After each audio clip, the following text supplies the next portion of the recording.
Shalom Bapak Ibu Saudara yang terkasih dalam Tuhan. Tanpa terasa kita sudah sampai di penghujung akhir tahun ini, di mana di bulan Desember ini kita akan bersama-sama merayakan kelahiran Sang Juru Selamat. Mari sama-sama kita naikkan pujian yang terbaik bagi Allah kita.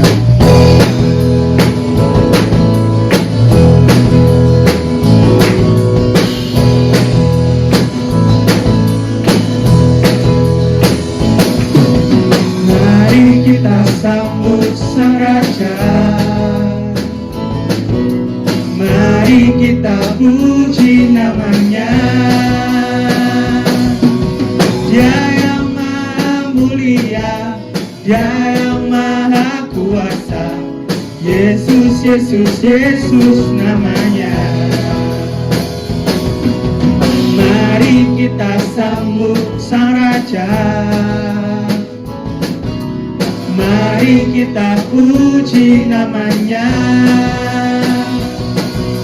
Dia yang maha mulia, Dia yang maha kuasa. Yesus, Yesus, Yesus namanya. Puji Hosana, puji Hosana, puji Hosana, mulia namanya. Puji Hosana, puji Hosana, puji Hosana, mulia namanya. Mari kita sambut Sang Raja. Mari kita puji namanya. Dia yang maha mulia, Dia yang maha kuasa. Yesus, Yesus, Yesus namanya. Puji Hosana, puji Hosana, puji Hosana, mulia namanya. Puji Hosana, puji Hosana, puji Hosana, mulia namanya. Puji Hosana, puji Hosana, puji Hosana, mulia namanya. Puji Hosana, puji Hosana, puji Hosana, mulia namanya. Mari kita sambut Sang Raja. Mari kita puji namanya. Sebab Dia yang maha kuasa, Dia yang maha mulia, Dia yang maha kuasa. Yesus, Yesus, Yesus namanya. Mari kita sambut Sang Raja. Mari kita sambut Sang Raja. Mari kita puji namanya. Dia yang maha mulia, Dia yang maha kuasa. Yesus, Yesus, Yesus namanya. Lambaikan tanganmu, katakan puji Hosana, puji Hosana, mulia namanya. Puji Hosana, puji Hosana, puji Hosana, mulia namanya. Puji Hosana, puji Hosana, puji Hosana, mulia namanya. Puji Hosana, puji Hosana, puji Hosana, mulia namanya. Puji Hosana, mulia namanya. Puji Hosana, mulia namanya. Sebab Dia yang termulia, amin.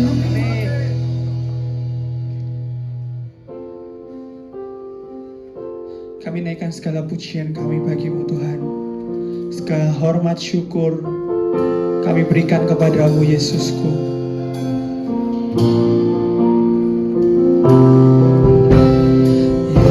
Yesus, kemuliaan-Mu pulihkan hatiku.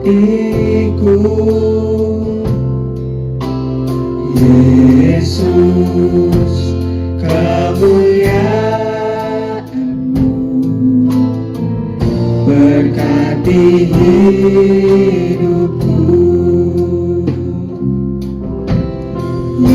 Yesus, kemuliaan-Mu pulihkan hatiku.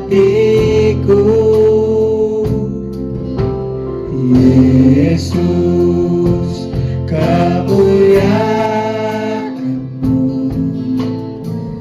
berkati hidupku. Segala pujian syukur bagi-Mu, Kau hadir dalam hidupku. Kini ku datang sujud di hadapan-Mu, memuji-Mu, menyembah-Mu. Yesus, ku menyembah-Mu.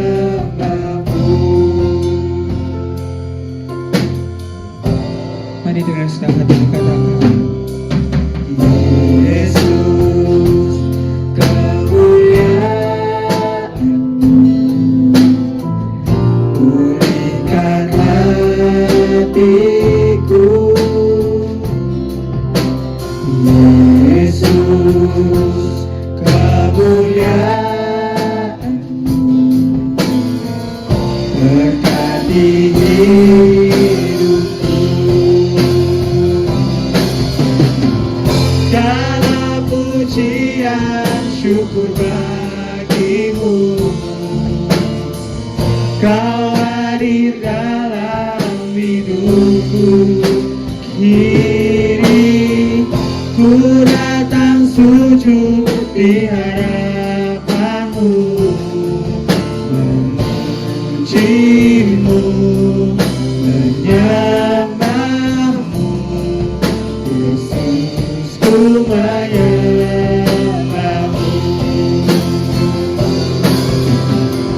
Segala pujian syukur bagi-Mu, Kau hadir dalam hidupku. Kini ku datang sujud di hadapan-Mu, memuji-Mu, menyembah-Mu. Ku menyembah-Mu. Sambil angkat kedua tanganmu dan katakan, segala pujian syukur bagi-Mu. Segala pujian kami bagi-Mu Tuhan. Kau hadir dalam hidupku. Kini kami mau datang sujud menyembah-Mu Tuhan. Sujud di hadapan-Mu, memuji-Mu, menyembah-Mu. Yesus, ku menyembah-Mu.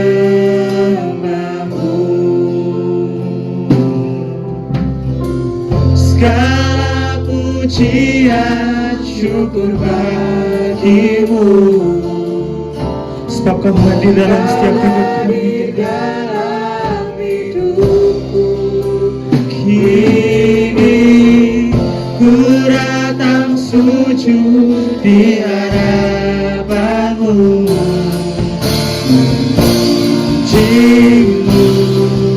menyembah-Mu. Yesus, ku menyembah-Mu.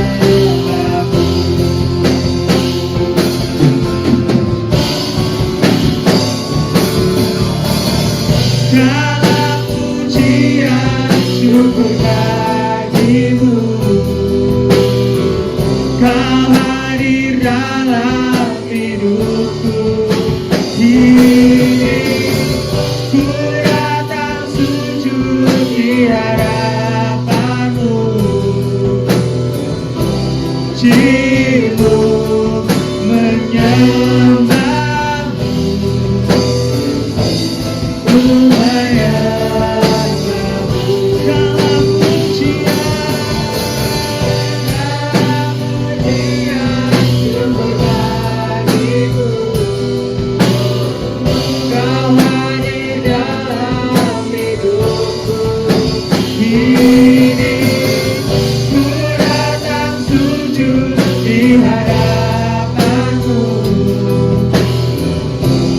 Jiwaku menyembahmu,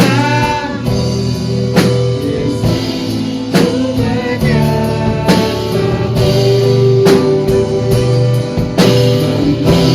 Memujimu, menyembahmu, Yesus, ku menyembahmu.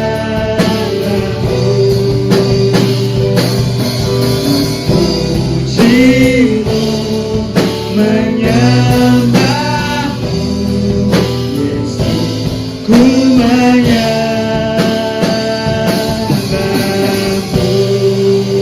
Segala pujian bagimu Tuhan, segala hormat, segala kemuliaan kami berikan kepadamu, Raja di atas segala raja, Tuhan yang besar. Terima kasih Tuhan. Terima kasih buat kasih setiamu yang kau nyatakan bagi setiap kami. Hingga kami ada sampai di penghujung akhir tahun ini. Kami tahu semua karena penyertaan-Mu yang sungguh sempurna dalam hidup kami Tuhan. Hari ini kami siap untuk mendengarkan firman-Mu Tuhan. Beri setiap kami roh hikmat, wahyu, dan pengertian agar kami dapat mengerti isi firman-Mu. Kami juga berdoa untuk hamba-Mu yang kami sampaikan firman-Mu. Tuhan urapi hamba-Mu. Di dalam nama Tuhan Yesus. Haleluya. Amin. Orang yang duduk dalam lindungan yang maha tinggi dan bermalam dalam naungan yang maha kuasa akan berkata kepada Tuhan, tempat perlindunganku dan kubu pertahananku, Allahku yang kupercayai. Sungguh Dia akan lepaskan engkau dari jerat tangkap burung, dari penyakit sampar yang busuk. Dengan kepaknya Ia akan menundungi engkau, di bawah sayapnya engkau akan berlindung. Kesetiaannya ialah perisai dan pagar tembok. Engkau tak usah takut terhadap kedahsyatan malam, terhadap panah yang terbang di waktu siang, terhadap penyakit sampar yang berjalan di dalam gelap, terhadap penyakit menular yang mengamuk di waktu petang. Walau 1.000 orang rebah di sisimu dan 10.000 di sebelah kananmu, tetapi itu tidak akan menimpamu. Engkau hanya menontonnya dengan matamu sendiri dan melihat pembalasan terhadap orang-orang fasik. Sebab Tuhan ialah tempat pelindunganmu, yang maha tinggi telah kau buat tempat perteduhanmu. Malapetaka tidak akan menimpa kamu, dan tulah tidak akan dekat kepada kemahmu. Sebab malaikat-malaikatnya akan diperintahkannya kepadamu untuk menjaga engkau di segala jalanmu. Mereka akan menatang engkau di atas tangannya, supaya kakimu jangan terantuk kepada batu. Singa dan ular tedung akan kau langkahi, engkau akan menginjak anak singa dan ular naga. Sungguh hatinya melekat kepadaku, maka aku akan meluputkannya. Aku akan membentenginya sebab ia mengenal namaku. Bila ia berseru kepadaku, aku akan menjawab. Aku akan menyertai dia dalam kesesakan. Aku akan meluputkannya dan memuliakannya. Dengan panjang umur akan kukenyangkan dia dan akan kuperlihatkan kepadanya keselamatan daripadaku. Amin. Salam saudara-saudara, sebelum kita dengar firman Tuhan, mari kita sama-sama berdoa. Bapa, kami mengucap syukur boleh datang di hadirat-Mu lagi pada hari ini. Kami percaya bahwa Tuhan sedang rindu menantikan kami anak-anak-Mu, supaya kami mendapatkan nasihat, kami mendapatkan tuntunan Tuhan dari firman-Mu. Kami serahkan ibadah pada hari ini Tuhan. Kami percaya Tuhan hadir dan Tuhan berbicara, memberkati jemaat-Mu, sehingga kami semua boleh mendapat berkat. Terima kasih urapan-Mu atas kami semua. Di dalam nama Tuhan Yesus, kami mengucap syukur dan berdoa. Amin. Amin. Nah, salam saudara-saudara, hari ini adalah hari atau minggu pertama daripada bulan Desember, di mana kita semua gereja-gereja Tuhan di seluruh dunia mempersiapkan diri untuk merayakan hari kelahiran Tuhan kita Yesus Kristus, Sang Juru Selamat yang menyelamatkan manusia dari dosa-dosanya. Nah, tentunya nanti akan ada hari di mana kita sama-sama merayakannya, dan hari itu adalah hari merupakan di mana gerejamu mendapatkan hadiah daripada Tuhan, tapi juga memberikan hadiah kepada Tuhan. Sebagaimana orang yang berulang tahun biasanya diberi hadiah. Nah, Tuhan juga mau supaya kita-kita semua ini dapat mempersembahkan satu hadiah yang dapat menyenangkan hati Tuhan. Nah, karena itu biar bulan ini kita mempersiapkan diri bagaimana kita bisa mempersembahkan sesuatu yang terbaik sebagai hadiah bagi Tuhan yang sudah menyelamatkan umatnya dari dosa. Untuk itu saya mengajak saudara untuk melihat Alkitab kita di dalam Mazmur pasal yang ke-51, Mazmur pasal yang ke-51 ayat 12 sampai 19. Mazmur 51 ayat 12 sampai 15. Tapi yang akan saya bacakan adalah ayat yang ke-18 dan 19 saja. Sebab engkau tidak berkenan kepada korban sembelihan. Sekiranya ku persembahkan korban bakaran, engkau tidak menyukainya. Korban sembelihan kepada Allah ialah jiwa yang hancur, hati yang patah dan remuk, tidak akan kau pandang hina, ya Allah. Kata-kata ini ditulis oleh Daud ketika Daud dia jatuh dalam dosa bersama dengan Batseba, istri Uria, pegawainya. Saudara-saudara, waktu itu musim perang. Daud memerintahkan semua pasukannya untuk pergi berperang. Tetapi Daud santai-santai di rumah, menikmati hari liburnya. Yang lain disuruh bekerja keras, tapi dia santai di rumah. Dan pada saat santai itulah iblis datang untuk menggoda. Dan akhirnya Daud jatuh dalam dosa. Dan ketika jatuh dalam dosa, maka Daud mendapatkan teguran dari seorang nabi yang namanya Nabi Nathan. Dan teguran itu mengingatkan Daud akan apa yang dia perbuat yang menyakitkan hati Tuhan. Kita tahu siapa Daud, dia seorang yang terbuka hatinya, seorang yang rendah hati, seorang yang mau nurut akan didikan Tuhan. Ketika dia ditegur oleh Nabi Nathan, Daud menyesal. Dia bertobat walaupun harus terima hukuman yang cukup berat. Tetapi kita lihat di sini dari apa yang terjadi dalam kehidupannya itu membuat Daud belajar. Belajar apa? Belajar untuk hati-hati dalam memakai hidup ini bagi kemuliaan Tuhan. Ayat 18 tadi mengatakan, sebab engkau tidak berkenan kepada korban sembelihan. Sekiranya ku persembahkan korban bakaran, engkau tidak menyukainya. Daud mengatakan, engkau tidak berkenan kepada korban sembelihan.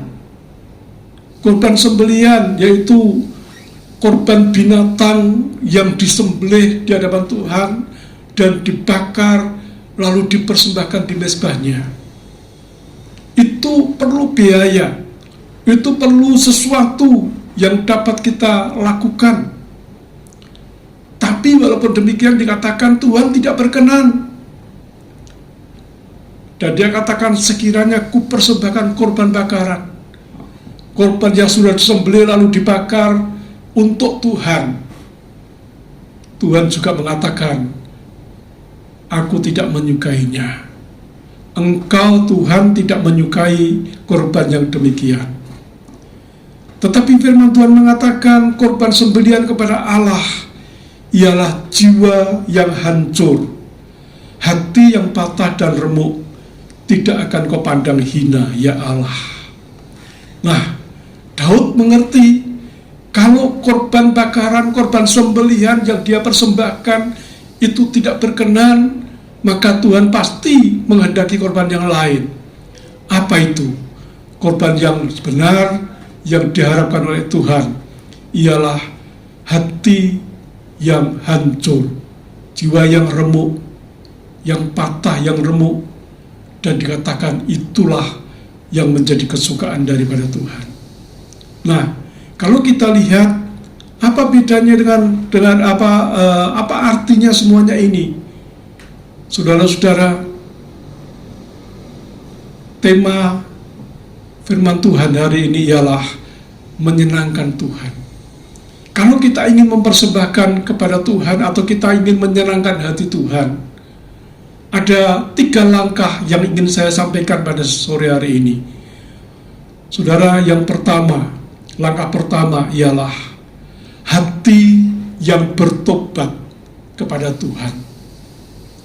Daud menyadari perbuatan yang cela, perbuatan yang tidak kudus, perbuatan yang melanggar itu tidak menyenangkan hati Tuhan, bahkan membuat hati Tuhan marah, kecewa. Padahal Daud ingin menyenangkan hati Tuhan. Dan karena Daud mengerti isi hati Tuhan, ketika dia ditegur, dia sadar dan dia mau berubah, walaupun harus menanggung banyak hukuman daripada Tuhan. Kenapa? Dia ingin hidupnya menyenangkan hati Tuhan. Dia bertobat dari tingkah lakunya, dia minta ampun kepada Tuhan, walaupun akhirnya cambuk yang harus dia terima. Saya mau katakan kepada saudara, Tuhan memang ingin supaya kita menyenangkan hatinya. Tapi salah satu yang dapat menyenangkan hatinya ialah kalau kita ini menyadari keadaan kita, kita menginsafi akan setiap perbuatan kita, lalu kita mulai menyerahkan hidup, kita bertobat kepada Tuhan, kita berbalik dari jalan-jalan kita yang jahat, dan kita kembali kepada Tuhan. Maka itu menyenangkan hati Tuhan. Di dalam Lukas pasal 15 ayat 11-24 itu ada satu kisah yang mengatakan bahwa ada seorang bapak memiliki 2 orang anak sulung dan anak bungsu. Saudara-saudara, bapak ini adalah seorang bapak yang kaya. Ketika mereka bertumbuh menjadi besar, si sulung ini adalah seorang yang taat. Setiap hari dia melakukan pekerjaan-pekerjaan yang ditugaskan oleh bapaknya. Tetapi anak yang bungsu ini santai-santai, saudara. Bahkan setelah dia menjadi besar, maka dia nuntut kepada bapaknya untuk minta warisan. Mungkin karena bapaknya kaya, sebelum bapaknya mati dia minta dulu warisan itu. Lalu anak yang bungsu ini akhirnya mendapatkan warisan karena bapaknya adalah bapak yang baik. Warisan itu diberikan, tetapi si bungsu ini menyalahgunakan warisan itu. Warisan itu dijual, lalu uangnya dipakai untuk pergi keluar kota dan berfoya-foya di sana. Bahkan dikatakan dia berpesta pora dengan pelacur-pelacur, dia mabuk-mabukan, pokoknya dia sukakan dirinya sendiri karena dia mendapatkan warisan itu. Lalu satu saat tibalah masa kelaparan melanda daerah itu dan melanda seluruh orang yang ada. Lalu si bungsu ini tidak tahan lagi karena hartanya habis. Harta warisan yang dia terima daripada bapaknya dia habiskan dengan pesta pora, dan akhirnya dia tidak bisa lagi hidup dengan harta warisan itu. Terus dia mengambil keputusan untuk mencari pekerjaan. Waktu itu dia mendapatkan pekerjaan. Dia disuruh oleh bosnya untuk pergi menjaga kawanan babi di ladang. Saudara, rupanya pekerjaan yang dia terima itu begitu berat. Di ladang, kalau panas kepanasan, kalau malam kehujanan mungkin atau kedinginan, saudara-saudara, lalu dia mulai merasa lapar. Karena apa? Karena dia sudah berbuat dosa. Nah, pada saat lapar itu nggak ada makanan, dan firman Tuhan mengatakan si bungsu ini memakan apa yang disebut makanannya babi. Ampas itu yang harusnya menjadi miliknya babi, menjadi makanannya babi, dia makan, saudara-saudara. Dan berkali-kali dia menikmati itu, lalu akhirnya membuat dia sadar. Pada saat sadar, dia ingat, bukankah aku adalah anak bapak yang kaya? Dia sadar siapa dirinya sebenarnya, tetapi dia ingin kembali takut. Kenapa? Karena dia sudah berkhianat, dia sudah berdosa kepada Tuhan, kepada bapaknya. Lalu dia pikir, kalau begitu, aku akan coba datang kepada bapak. Aku akan melamarnya untuk menjadi tenaga kerja. Disuruh kerja apapun aku mau. Kenapa? Karena dia ingat semua pekerja, orang-orang yang bekerja di rumah bapakku, mereka hidup dalam kelimpahan. Tetapi aku ini anaknya, kenapa aku hidup seperti ini? Dan itu menyadarkan dia, dan akhirnya dia bertekad untuk kembali kepada bapaknya. Dan saudara, firman Tuhan mengatakan ketika dia berangkat lalu sampai di rumah bapaknya, sebelum sampai masuk rumah, bapaknya melihat dari kejauhan ada seorang anak gembel yang datang mendekati dia. Lama-kelamaan semakin dekat, bapak itu mengenali siapa anak itu. Ternyata itu adalah anak bungsu, anaknya sendiri, yang lari dari hadapannya oleh karena dia sudah menghabiskan harta warisannya. Bapaknya tidak tinggal diam, bapaknya langsung lari menyongsongnya, dan bapaknya memeluknya. Lalu anak itu dicium begitu rupa sambil mengatakan, "Selamat anakku, engkau sudah kembali, aku rindu kepadamu." Anak ini terkejut. Kenapa, saudara? Karena tadinya dia pikir dia akan ditolak, paling tidak kalau toh diterima hanya disuruh bekerja yang kasar. Tapi ternyata bapaknya penuh kasih. Dia tetap mengakui anak itu sebagai anaknya sendiri. Dan karena itu, anak itu disambut oleh bapaknya. Di dalam ayat yang ke-32 dikatakan, bapaknya membuat pesta yang luar biasa. Dia menyembelih binatang yang ada peliharaannya. Dia juga mengundang orang-orang yang lain, pekerja-pekerja yang lain, tetangga-tetangganya dan sekelilingnya. Lalu mereka datang bersama-sama untuk mengikuti pesta. Pesta apa, saudara? Pesta oleh karena ada seorang anak yang sudah tinggalkan bapaknya dan kembali lagi. Firman Tuhan mengatakan, ayo kita baca di dalam Injil Lukas pasal yang ke-15. Injil Lukas pasal yang ke-15. Injil Lukas pasal yang ke-15 ayat yang ke-32.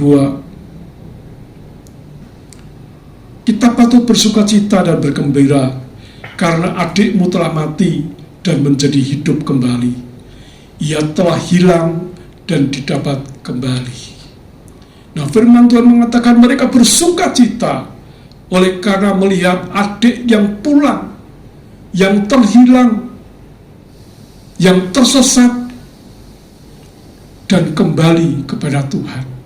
Ini adalah satu pertobatan yang luar biasa. Saudara-saudara, bagaimana kita dapat menyenangkan hati Bapa kita yang mungkin kita layani, yang mungkin setiap hari atau setiap minggu kita beribadah kepadanya? Apakah hidup kita sudah dapat menyenangkan hatinya? Ataukah perbuatan kita mendukakan Roh Kudus, mendukakan hati Bapa? Malam ini firman Tuhan mengatakan, hanya dengan hati yang menyesal dan bertobat, itu dapat menyenangkan hati Tuhan. Hanya dengan hati yang menyesal dan bertobat, maka itu akan dapat menyenangkan hati Tuhan. Yang kedua, saudara, bagaimana kita dapat menyenangkan hati Tuhan? Yang kedua, yaitu kalau kita menjadi anak Tuhan yang mau dengar-dengaran. Mendengar itu bagus, tapi dengar-dengaran mengandung arti menurut apa yang didengar. Perkataan yang didengar itu dituruti. Nah, Tuhan mau kita bukan hanya sekedar pendengar. Di dalam suratan Yakobus pasal yang ke-1 mengatakan, kalau kita hanya mendengar firman dan tidak melakukannya, tidak menuruti perintahnya, maka kita ini seperti orang yang sedang bercermin. Ketika dia melihat mukanya, dia mengenali dirinya sendiri. Tetapi begitu dia mundur, maka dia sudah lupa siapakah dia sendiri. Jadi kita ini kalau hanya mendengar tapi tidak melakukan, maka kita ini tidak berkenan. Saudara, Tuhan mau kita sebagai anak-anak yang dengar-dengaran, artinya yang nurut akan perintah Tuhan. Firman Tuhan adalah perintah yang harusnya kita lakukan. Dan kalau kita punya roh ketaatan, kita mentaati setiap firman yang diberikan, maka kita menjadi orang yang dengar-dengaran. Dan kalau kita dengar-dengaran, maka Tuhan pasti disenangkan. Saudara bayangkan, kalau kita ini disenangkan, kalau Tuhan disenangkan, maka Dia pasti akan memberikan kepada kita apa saja yang kita inginkan. 1 Samuel 15, 1 Samuel pasal yang ke-15, 1 Samuel 15 ayat yang ke-22. Tetapi jawab Samuel, apakah Tuhan itu berkenan kepada korban bakaran dan korban sembelihan, sama seperti kepada mendengarkan suara Tuhan? Sesungguhnya mendengarkan lebih baik daripada korban sembelihan, memperhatikan lebih baik daripada lemak domba-domba jantan. Kembali dia disinggung oleh firman Tuhan. Apakah Tuhan berkenan kepada korban bakaran dan korban sembelihan? Seperti yang pertama tadi, Tuhan tidak mau hanya sekedar korban sembelihan, korban bakaran. Mungkin kita berpikir yang penting aku sudah ke gereja, aku sudah bayar perpuluhan, aku sudah memberikan kolekte, itu sudah cukup mungkin. Tapi Tuhan katakan, apakah aku berkenan kepada korban bakaran dan korban sembelihan? Saudara-saudara, yang Tuhan mau ialah mendengarkan suara Tuhan. Bahkan dia katakan, sesungguhnya mendengarkan lebih baik daripada korban sembelihan, memperhatikan lebih baik daripada lemak domba-domba jantan. Ini yang Tuhan cari, yaitu dengar-dengaran. Anak Tuhan yang dengar-dengaran. Kenapa, saudara-saudara? Kalau kita dengar-dengaran, maka ketika kita datang ke gereja, kita mendengar firman, itu akan kita perhatikan betul-betul setiap firman yang disampaikan, lalu direnungkan, dan setelah itu dilakukan. Dan ketika kita melakukan firman Allah itulah, maka kita disebut orang yang dengar-dengaran. Dan pada saat kita dalam ketaatan kita melakukan firman Allah, maka Roh Kudus akan bekerja, akan memakai kehidupan kita, dan akan memberkati kita. Sebetulnya mudah ikut Tuhan. Kalau kita pasang telinga, kita mau dengar-dengaran akan firman Tuhan, maka Tuhan pasti memberkati kehidupan kita. Pasti memberkati kehidupan kita. Karena itu, saudara-saudara, mari kita lebih sungguh-sungguh lagi. Kita tingkatkan iman kita, kita tingkatkan pengiringan kita kepada Tuhan dengan menjadi anak Tuhan yang dengar-dengaran. Ibrani 4 ayat yang ke-7 firman Tuhan mengatakan, pada hari ini apabila kamu mendengar suaranya, jangan keraskan hatimu. Apabila kamu mendengar suaranya, jangan keraskan hatimu. Lalu maunya apa? Kita harus sadar itu adalah suara Tuhan yang dapat mengubah hati kita. Dan mengeraskan hati berarti menolak. Tetapi yang Tuhan mau pada hari ini, jangan keraskan hatimu, artinya terimalah. Kalau itu firman menjadi teguran, menjadi nasihat, menjadi tuntunan bagi kita, lalu laksanakan firman itu, maka kita akan dapat menyenangkan hatinya. Betapa indahnya, betapa luar biasanya kalau kita dapat menyenangkan hati Tuhan. Saya yakin kita akan diperhatikan oleh Tuhan. Yang ketiga, apa yang dapat kita senangkan hati Tuhan? Atau perbuatan apa yang bisa menyenangkan hati Tuhan lewat hidup kita? Yang ketiga ialah pujian dan penyembahan yang kita selalu naikkan setiap saat kepada Tuhan. Firman Tuhan mengatakan, Mazmur pasal 22, Tuhan duduk di tengah-tengah pujian umatnya. Bagaimana dia duduk di tengah pujian umatnya? Karena ada satu suara yang memuji dia, satu nyanyian yang memuji dia, sehingga ketika Allah dipuji, Allah mendengar puji-pujian itu, dia tidak bisa tahan di surga. Dia turun ke dunia, lalu duduk di tengah-tengah pujian umatnya. Ada anak-anak Tuhan yang memuji Tuhan.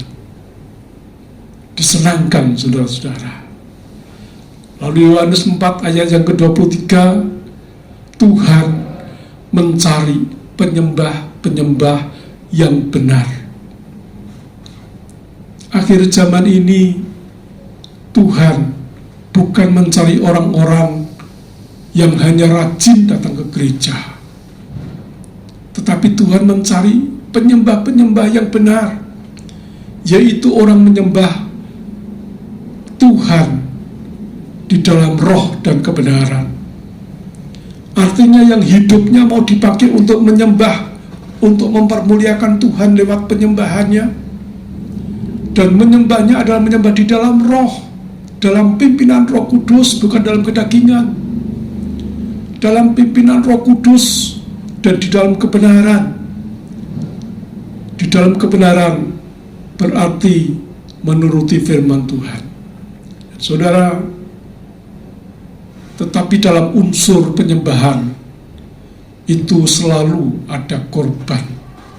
Karena itu Roma 12 ayat 1 mengatakan bahwa oleh kemurahan Tuhan kami mempersembahkan tubuh ini menjadi batu persembahan yang hidup dan kudus dan berkenan.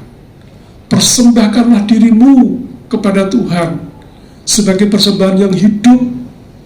Hidup berarti kehidupan ini tidak lagi dipakai untuk dirinya, tapi biar dipakai oleh Tuhan, dipersembahkan kepadanya, menjadi alatnya Tuhan. Kudus berarti kita ini tidak boleh berbuat perkara-perkara yang najis. Kita harus khususkan hidup kita untuk kemuliaan Tuhan. Jadi menjaga diri dari pencemaran jasmani dan rohani. Kita jaga diri kita sendiri. Bagaimana caranya? Supaya apa yang kita lakukan kepada Tuhan itu berkenan di hatinya. Hidup kudus dan berkenan yang dapat menyenangkan hatinya. Nah, inilah yang dituntut oleh Tuhan. Tubuh ini dipersembahkan kepada Allah menjadi persembahan yang hidup, kudus, dan berkenan. Tetapi bukan cuma itu, saudara. Kalau yang namanya mempersembahkan tubuh Ini berarti mempersembahkan seluruh kehidupan kita.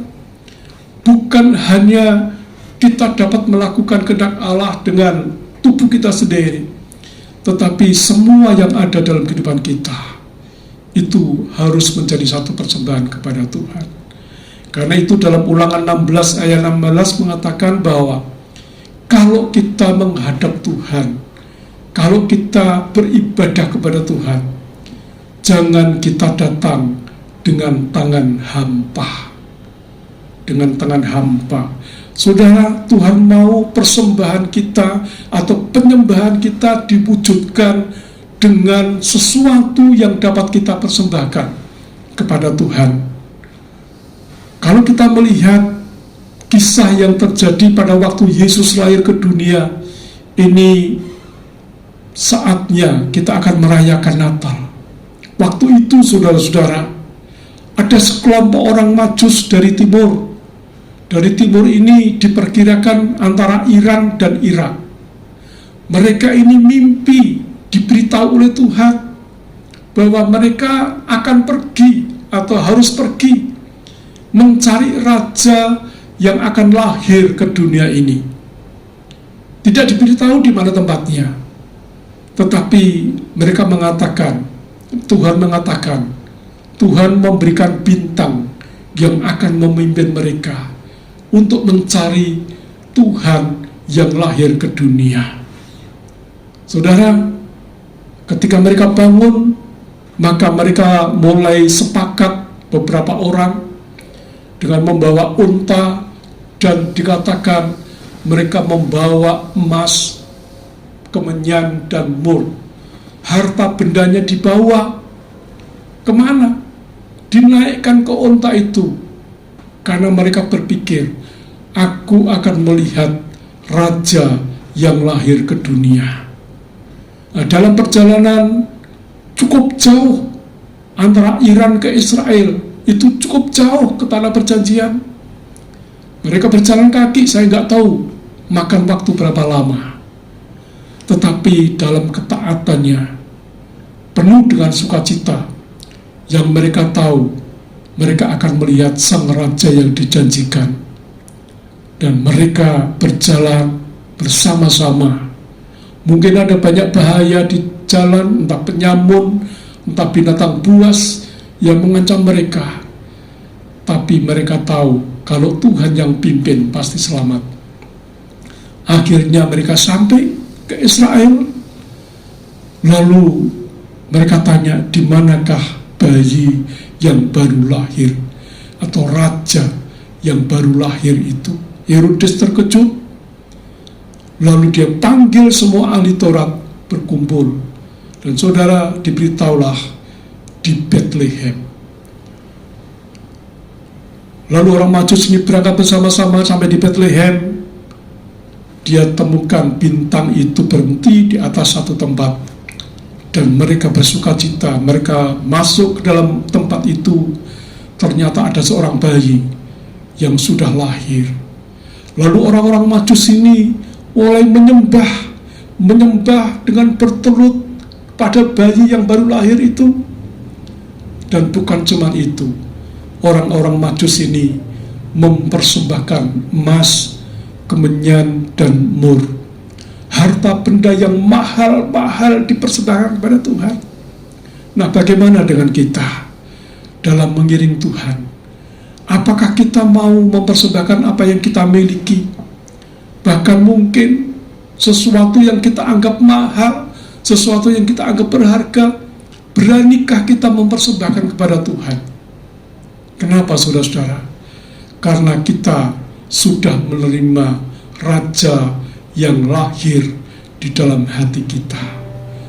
Harusnya kalau kita sudah terima anugerah Tuhan, maka kita harus lebih berani lagi mempersembahkan yang terbaik bagi Tuhan. Sore hari ini saya ingin katakan 3 macam yang dapat menyenangkan Tuhan. Yang pertama, hati yang bertobat, berbalik dari jalan-jalan hidup yang lama, jalan hidup yang penuh dosa, dan kembali kepada jalan Tuhan. Yang kedua, menjadi manusia yang dengar-dengaran akan firman Tuhan. apapun perintah Tuhan, kita dengar, renungkan, dan kita lakukan. Dan yang ketiga, hiduplah menjadi pemuji dan penyembah Tuhan, yang memang itu sedang dicari oleh Tuhan. Biar itu didapati adalah di dalam kehidupan kita, yang dapat menyenangkan hati Tuhan. Saya percaya kalau kita punya 3 hal ini, maka itu akan dapat menyenangkan hati Tuhan. Dan kalau kita bisa menyenangkan hati Tuhan, maka Tuhan akan bekerja memberkati setiap kehidupan kita. Dan sampai akhirnya kita akan hidup bersuka cita bersama dengan Dia. Amin. Kita naikkan satu pujian, menyenangkanmu, menyenangkanmu.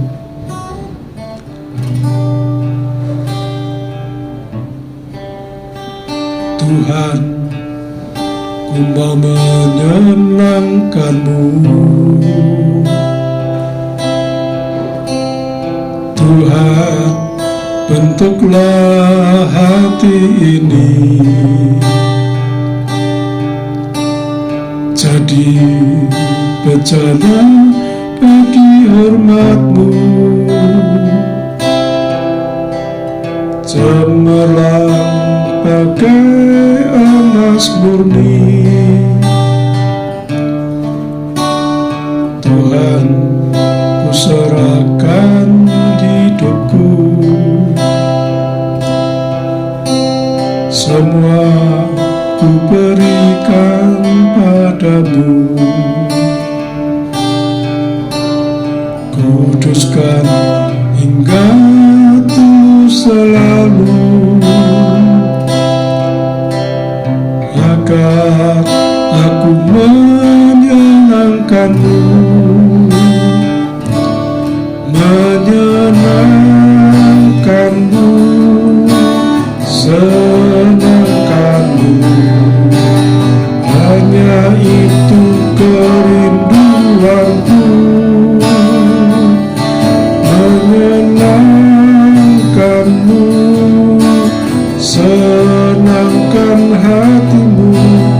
Hanya itu kerinduanku,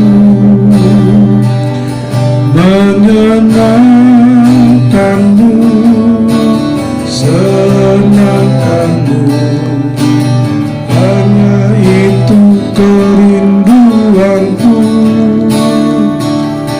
menyenangkanmu, senangkan hatimu. Hanya itu kerinduanku, hanya itu kerinduanku, hanya itu kerinduanku. Bapa, sekarang kami mau memasuki perjamuan kudus, perjamuan Tuhan sendiri yang Tuhan perintahkan untuk kami dapat melakukannya bersama-sama. Kami berdoa, Tuhan Yesus, layakkan kami supaya kami bisa bersekutu, menikmati persekutuan dengan tubuh dan darah-Mu yang Tuhan sendiri sudah berikan kepada kami untuk menebus dosa kami. Terima kasih Bapa, agar hidup ini selalu mengingat akan pengorbanan-Mu di atas kayu salib menyelamatkan kami, sehingga kami dapat menyenangkan hati-Mu ya Tuhan. Layakkan kami di dalam nama Tuhan Yesus. Amin. Dengarkan firman Tuhan. Sebab apa yang telah kuteruskan kepadamu telah aku terima dari Tuhan, yaitu bahwa Tuhan Yesus pada malam waktu Ia diserahkan mengambil roti. Kita angkat roti di atas kepala kita, dan sesudah itu Ia mengucap syukur atasnya. Ia memecah-mecahkannya dan berkata, inilah tubuhku yang diserahkan bagi kamu. Perbuatlah ini menjadi peringatan aku setiap kali kamu memakannya. Di dalam nama Tuhan Yesus Kristus, mari kita makan bersama-sama. Amin.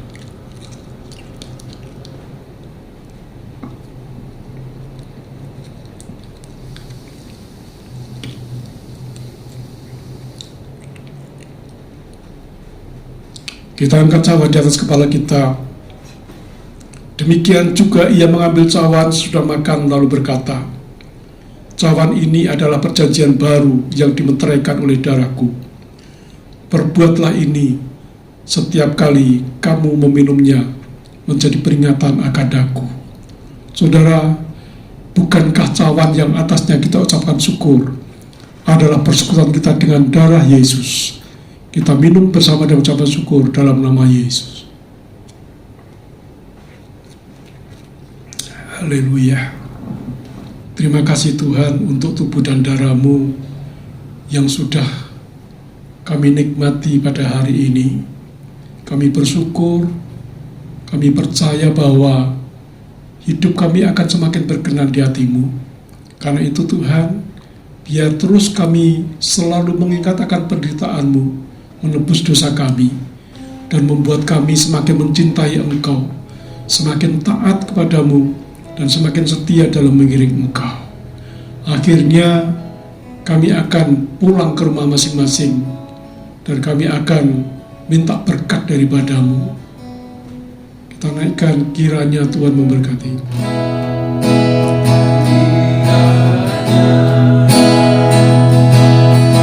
Memberkati aku berlimpah-limpah dan memperluas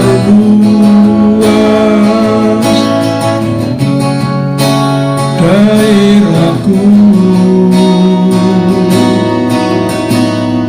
dan kiranya menyertai aku dan melindungi aku daripada malapetaka,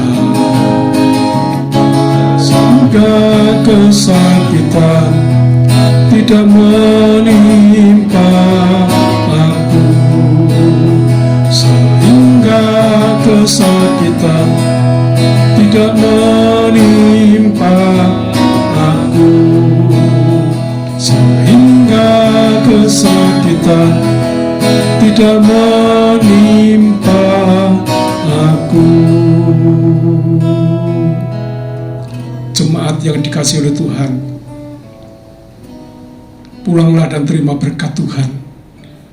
Damai sejahtera kasih Bapa di dalam anaknya yang tunggal Tuhan Yesus Kristus, dan oleh pertolongan yang manis serta persekutuan dengan Roh Kudus akan terus menyertai kita. Diberkati rumah tanggamu, diberkati kesehatanmu, diberkati keluar masukmu, diberkati segala aktivitasmu, segala pekerjaanmu.